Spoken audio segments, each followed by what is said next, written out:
Hello， 大家好，欢迎回来 Rangerman 频道，我是阿 Man。那么在上一集我的弟弟阿仔就为大家介绍了 Proton X90 的外形以及内装配备等等。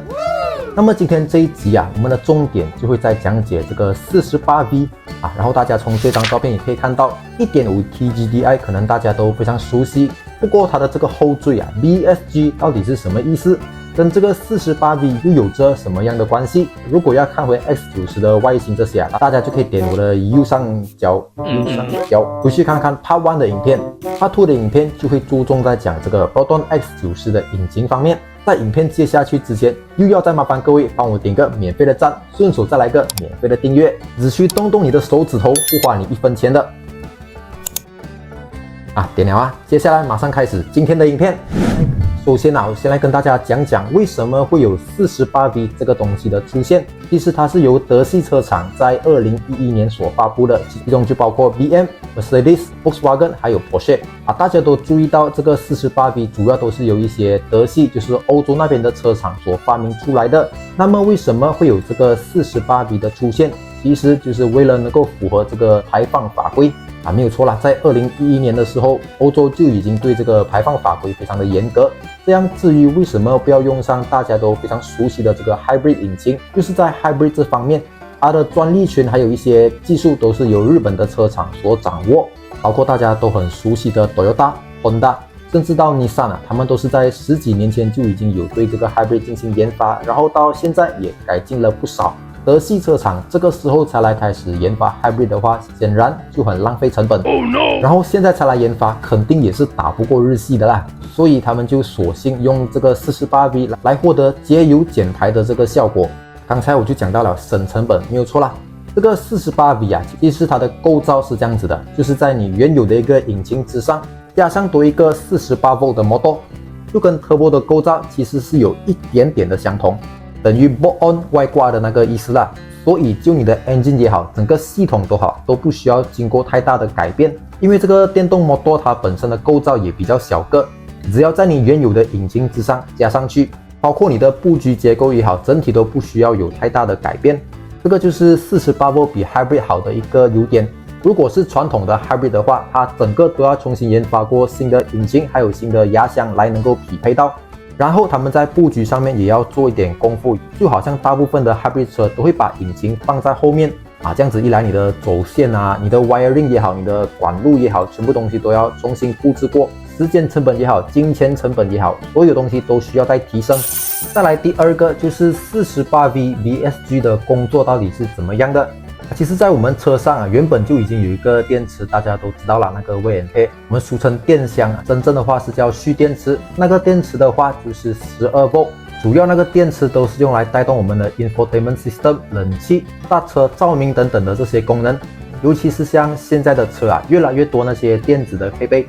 这样一来，这个12V的电池它的损耗也变得更快，它要承担的东西也越来越多。这个时候就加上了一个 48V 的 motor 来分担掉这个 12V 的蓄电池的工作。因为这个 48V 它的电压更大，就可以帮助到 12V 的这个电池更高效率的完成它的工作。尤其是在 start 车的时候是最明显的12V 的电池好像你电池不够力的时候 start 车是不是会这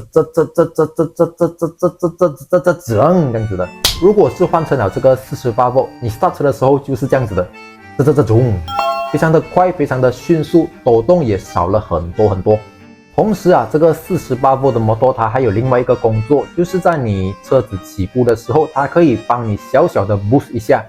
跟着 engine 一起来负责这个车辆的起步。你就把它理解为是一个你一 start 车的那个瞬间，它就已经介入了的 turbo。不过 turbo 都是要到多少千转的时候才会介入嘛。这个电机就是在你起步的时候它就已经介入，可以帮助你更快的完成起步，用比 turbo 还要更低的转速拿到更好的动力。这样子一来 engine 的负担减少了，自然就可以拿到更好的油耗，达到省油的这个目的。然后我懂你肯定也是有疑问，为什么这个数字偏是 48V， 是到 60V 还是到更高咩？其实这个 48V 它是在一个相对合理可接受的范围。此话怎讲相比较如果我们的 Hybrid 系统的话，它们的电压都会比较的高，而 48V 的话，它的成本肯定是比 Hybrid 的高电压来的低。再来第二个就是安全性方面，凡是低于60V 的话，都算是低电压，算是安全电压，就不需要再制作额外的电压保护。如果是改成用60V 以上的电压系统的话，汽车的制造商就需要在设计上加上更多的绝缘部件，来保证你的车不会自燃。这样一来的话，汽车成本当然又再进一步上升。虽然讲48V 是相对安全和省成本的设计，不过它还是需要做出一些保护。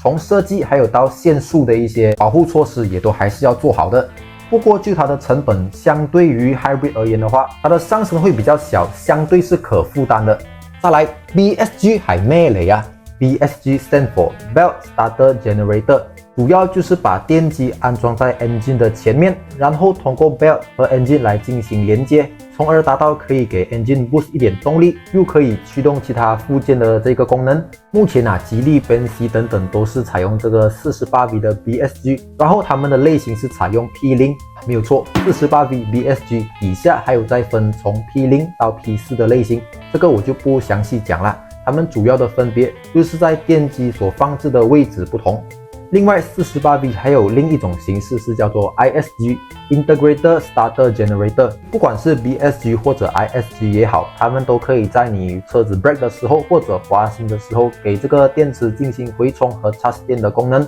不过 BSG 胜在它的安装成本更加低，占用的空间也不大。而 ISG 比 BSG 更好的地方是在于 ISG 直接跟 engine 的 crankshaft 进行连接，所以 ISG 的形式就是能够直接参与 engine 的驱动。还有就是这个 48V 有什么优缺点，这个相信也是大家都很想知道的。就像我开头所讲到的，这个 48V 其实最主要就是它能够降低这个 engine 的消耗，减少 engine 的负担。48V motor 它主要的一项工作就是在你车辆起步以及急加速的时候，还可以给到 engine boost 的一个作用，稍微提供一点点的动力啦，就可以让你的车辆行驶起来的那个感觉比较 smooth 一点，不会有车身太过重太过拖的那种感觉。尤其大家都知道，在起步的时候车子是最耗油的那个状态，这样一来它参与了起步 engine 的这个耗损就会降低，所以它的油耗对比起同款的纯汽油的 engine 的话就会稍微的省油一点点。这个 Proton X90 的官方是讲说，对比原本没有 48V TGDI 的那副引擎是降低了15%的油耗。再来它还有一个优点就是能够弥补三缸车的缺陷三缸车什么缺陷相信大家都知道，来大声的留言打出来喊出来，没错啦，就是抖动。因为这个 48V 电机已经分担掉 engine 一部分的工作，尤其是在你 start 车的时候这个三缸车的用户应该就可以蛮明显的感受到这个抖动。start 车的那个时候 48V 就可以弥补掉这个抖动。再来现在的车萤幕越做越大，然后一些电子设备也越来越多，这样一来就会导致你的 12V 的电池很快就挂了，一个人的负担也真的是很大，默默的承受这一切。而这个时候 48V motor 的出现就可以大大降低这个 12V 电池的工作，同时又可以让你的那些电器可以得到更良好的一个运作，也减少了这个 12V 蓄电池会被亏电的情况出现。缺点方面当然也非常明显，第一个就是我个人也会比较介意的，就是 48V 的 motor 没有办法做到单独驱动车辆，它并不像是 Hybrid， 就拿 Corolla Cross 来举例。Corolla Cross Hybrid 虽然还是有引擎，不过它里面有一个 EV mode 可以选择，还是有办法可以稍微尝试到纯电驱动的那个感受。48V 因为它的电压太过小，所以它只能够作为一个辅助 engine 的角色。对于那些想要尝试 Hybrid 或者是纯电动车的用户来讲，就会比较可惜啦，因为在 48V 的身上你是没有办法感受到的。48V 的引擎最多也是比原本的纯燃油引擎来得更加 smooth 一点。再来就是大家最在意的啦，维修成本保养方面。48V 的主要构造就是有锂电池跟电动马达这两个东西，当然它们也都是有使用寿命的，长或短的问题而已嘛。所以这点对于想要尝试 48V 的这个用户，你就要有这个心理准备啦。不过 Proton 的高层有这样子表示过我们会为 X90 所搭载的 MHEV 电池提供5年的 warranty。至于 warranty 结束过后要更换电池的费用，也会在之后另外公布。但是可以肯定的是，它的容量比一般的 Hybrid 油电车来得小，因此更换的费用也会比较便宜这个是Proton高层的原话。如果之后你换到很贵的话，不要来找我都看到这里了，你对于这个 48V 有什么样的看法吗？都可以留言跟大家分享讨论一下。我个人就觉得它只是一个汽油过渡到纯电动或者是 hybrid 时代的一个产品，它还是没有办法代替 hybrid 或者是真正的电动车。不过 48V 的好处就是在于会比这两者便宜了一点点。今天带来这样多有用的知识给大家了，还不点个免费的订阅，不点个免费的赞咩？要鼓励鼓励我，我才可以拍更多片给你们看嘛。感谢各位，感谢收看，我是阿宅，我是阿妹，拜。